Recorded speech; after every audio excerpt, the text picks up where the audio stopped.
You hungry? I'm alright. Thank you. Beer? Yes. Yes, that would be great. Thank you. I'll get it.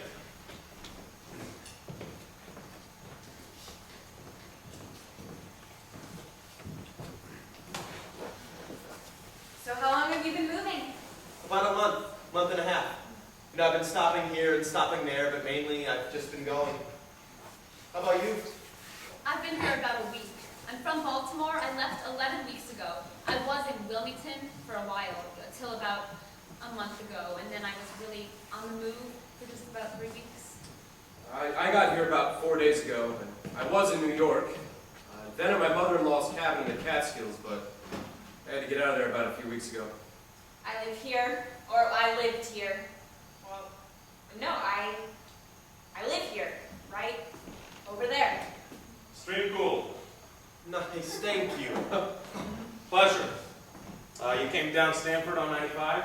I cut over to 84, towards Richmond. You guys heard the Millstone plant went up, right? Millstone, what's that? Is that a... Nuclear. Yeah. At Waterford. Where is that? It's on the coast near Mystic. I don't know where. I only know the movie title. That's It's in the northeast corner of the state, near the border with Rhode Island. So that's how many miles is that? Well, it's over 150. It's So that's fine, right? it's 177, 178. I can check my atlas if you'd like. You weren't there? No, but I was with some groups coming from there. They were there when it went up? They were just scared. They were about 20 miles out when it happened, but they ran into some groups coming from that area that were in some pretty rough shape. But that's fine. It depends on the weather, on the wind. No, but over 150? I heard 10. I heard 20. I heard 50 miles, but only for a few days. I heard 50 miles, but only for a few years. I heard 100 for 100 million years. I just stay away when I know how to stay away. 186. Waterford, we're fine. There are other planets much closer. Well, there are. And then you cut over to 84? I cut over to 84.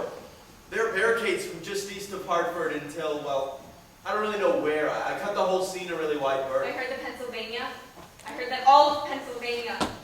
I heard the Illinois. I don't think that's true. I think that's just a crazy rumor. I do. There are a lot of crazy rumors. And then from 84? I heard that there are hundreds of plants.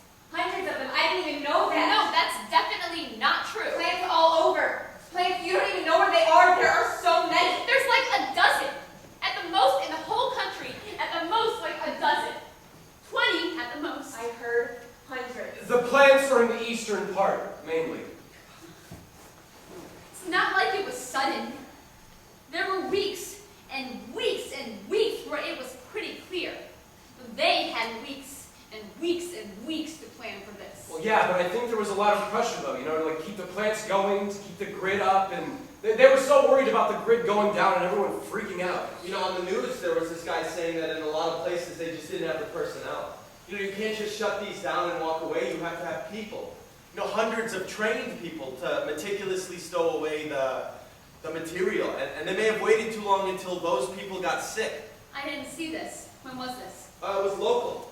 It was one of the last broadcasts before everybody started going off the air. People are not competent. Can I just say that? People are not competent.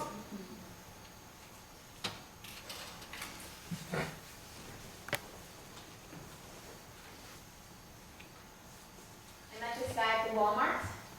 We were talking about duct tape. There isn't any left at the Walmart, of course, and I never got any before because I thought, well, really, what's the use? And now I'm sorry because it's handy. And I hate going into houses. I'm not good with the stink. Anyway, we were talking about where we still have it, and he had a really good suggestion, which is the janitorial areas at schools.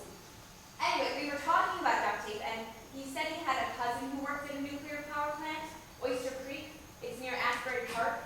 And Where he is said- that? Where is Asbury Park? How many miles from here? It's around 100 miles, I think. 100? Well, actually, Indian Point is a lot closer. How much closer? About 30.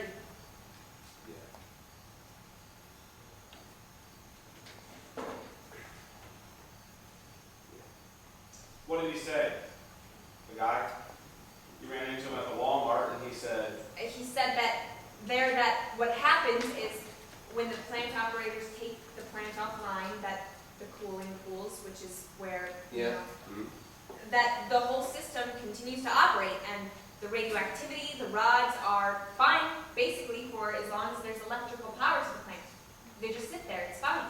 And when the power goes out, they have these massive generators that continue to power the plant for weeks, and then they run out of fuel, and the electricity stopped, and the fires started, and everyone is really distracted, and he gradually realizes, I don't think anyone is thinking about this. And the weeks are kind of ticking away. Fires were before.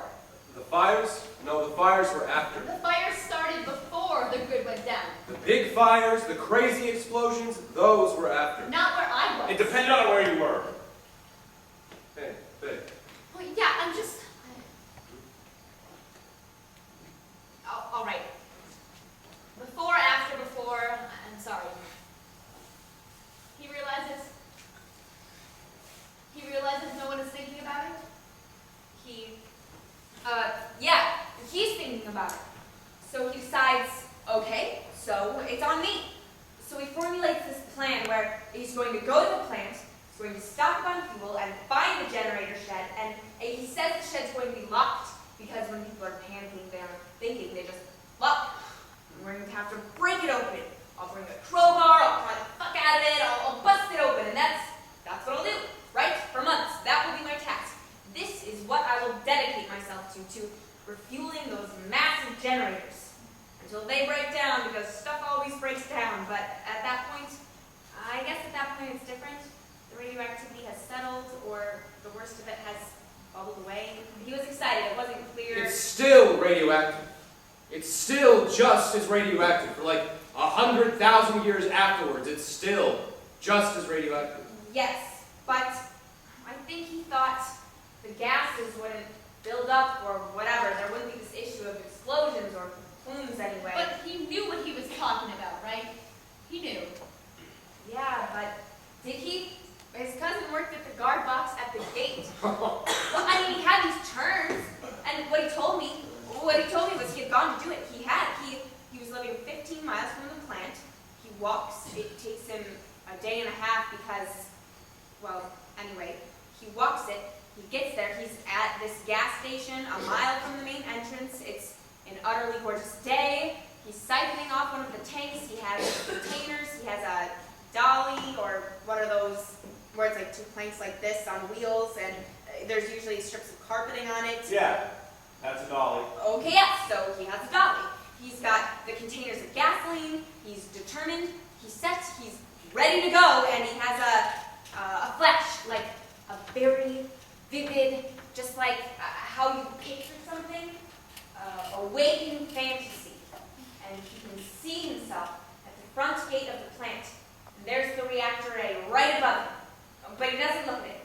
He presses on up the roadway until he's at the shed, the service shed. And so, yes, so he's totally picturing himself busting at the lock until he busts it open, and this shed, it's vast and shadowy, and inside is this hulking generator.